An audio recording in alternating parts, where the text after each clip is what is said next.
Let's have a look at how Buildless integrates with Gradle. On the right, we have a server log. We will see it respond to various build steps. On the left, we have a totally fresh build of a regular Kotlin codebase. In this case, we're building the Elide framework, but it can be any Gradle build. The build will be done completely fresh with Buildless integration enabled. Because the build is fresh, no artifacts exist yet, so we will see the build compile and upload artifacts to the cache. This is called filling or priming the cache.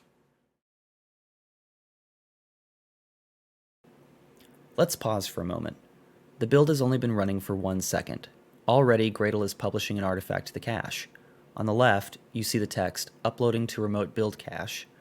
And on the right, you see HTTP 202 accepted, which indicates that the cache data was accepted and stored.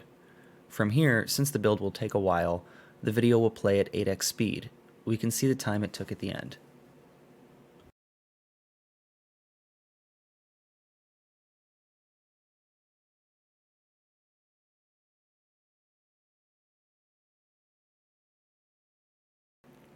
Okay, we've completed a fresh build.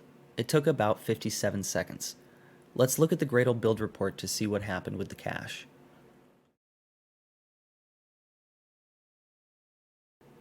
We can see from the Gradle build report that 28 items were stored in the cache. Because this was a fresh build, it only stored items. It did not attempt to fetch items. Now that the cache is primed, we can test a cached build.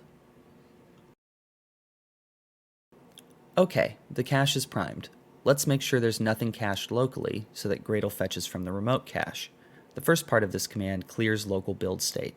The second part runs a build with a fresh process just like we did before, but this time the cache is hot.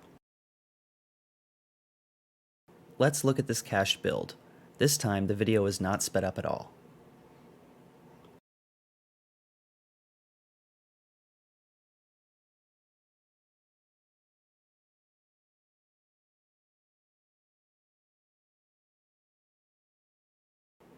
Okay, our cached build is finished. This time, instead of 57 seconds, it took only 14 seconds. Let's look at the build report to see why. The build report shows that 3 items were requested from the remote cache, and all 3 were found and returned by the cache. Note that the cache is running in production, so this test includes internet latency to download each artifact from the cache. Despite this, it's only 25% of the build time when cached.